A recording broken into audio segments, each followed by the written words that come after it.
Pregnant सास। जमाना कितना भी बदल जाए, इतना भी नहीं कि बहू घर आए और सास गर्भवती दिख जाए।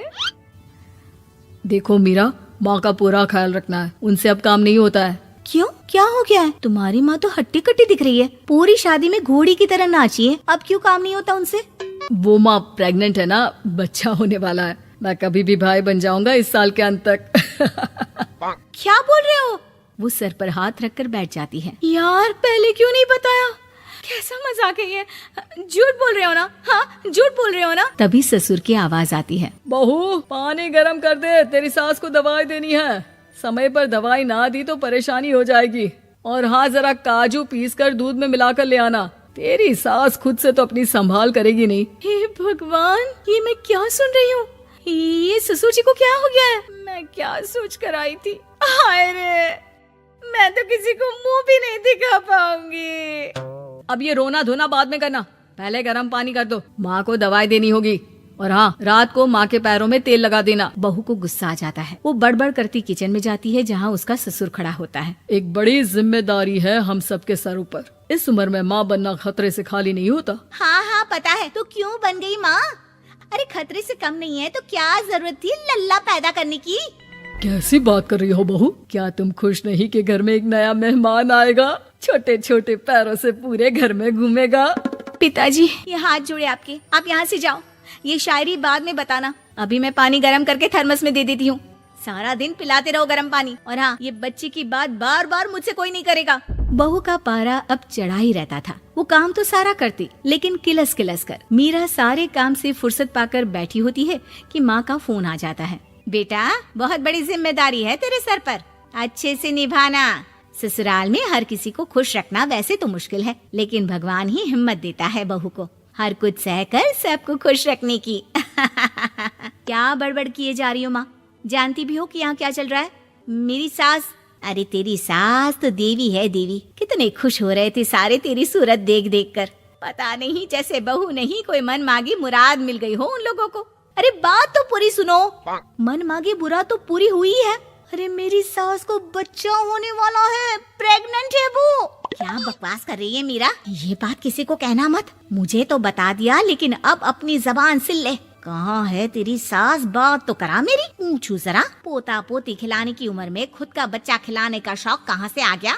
और आया भी तो बताना तो चाहिए था। अब क्या नाक कटाने के लिए हम लोगों से रिश्ता जोड़ा है?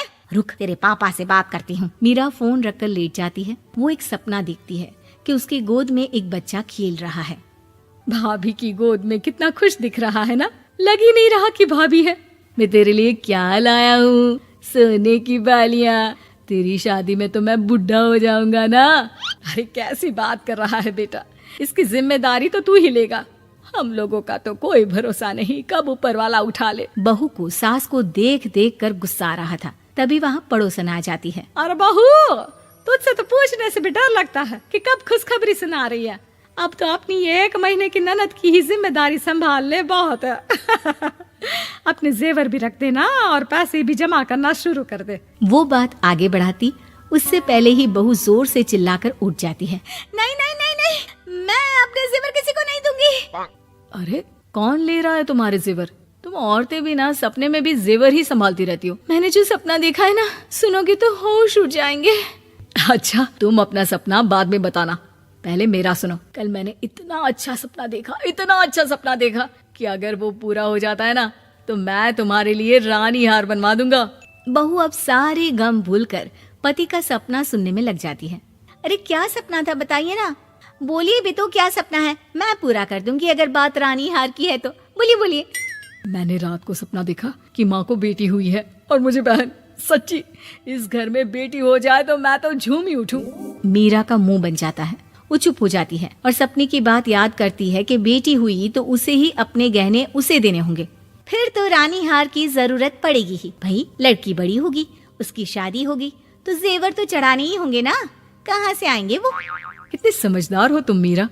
मैंने भी यही सोचकर तुम्हारे लिए रानी हार लेने का सोचा था। अरे फूटी किस्मत मेरी जो ऐसा परिवार मिला। मेरे पापा की तो मैं अभी क्लास लगाती हूँ, जो सब जानते हुए भी ऐसे परिवार में मेरी शादी कर दी। बहू पिता को फोन लगाने ही वाली होती है कि ससुर की फिर से आवाज आती है। बहू गरम पानी ले आ जल्दी, थर्मस में खत्म हो गया है। बाद में खबर लेती हूँ मैं पापा की, पहले सास को गर्म पानी दिया हूँ। बहू अभी किचन में काम कर ही रही थी कि मीरा के मम्मी पापा आ जाते हैं। वो हाथ में ढेर सारे फल लेकर आते हैं। मीरा के पिता मीरा के ससुर से कहते हैं, लीजिए भाई साहब, ये फल रखिए, बहन जी को खिला दीजिएगा। वैसे कैसी है उनकी तबीयत? बस पता तो है आपको, ऐसे वक्त में जो होता है बस वही सब। मुझे तो सुनकर बहुत गुस्सा आया था, लेकिन चलिए, भाग्य में जो है लिखा उसे कौन टाल सकता है। डॉक्टर को दिखाए? हाँ, बस डॉक्टर आने ही वाला है। अच्छा हुआ आप लोग भी आ गए। उतने में एक सुंदर सी लेडी डॉक्टर आती है। पेशेंट कौन है आप? अरे नहीं जी, मैं तो बहू हूँ इस घर की। मैं तो अभी सोच भी नहीं सकती पोता या पोती के बारे में। अभी तो मेरी सास ही। अरे चुप हो जाना, देख तो ले, डॉक्टर है।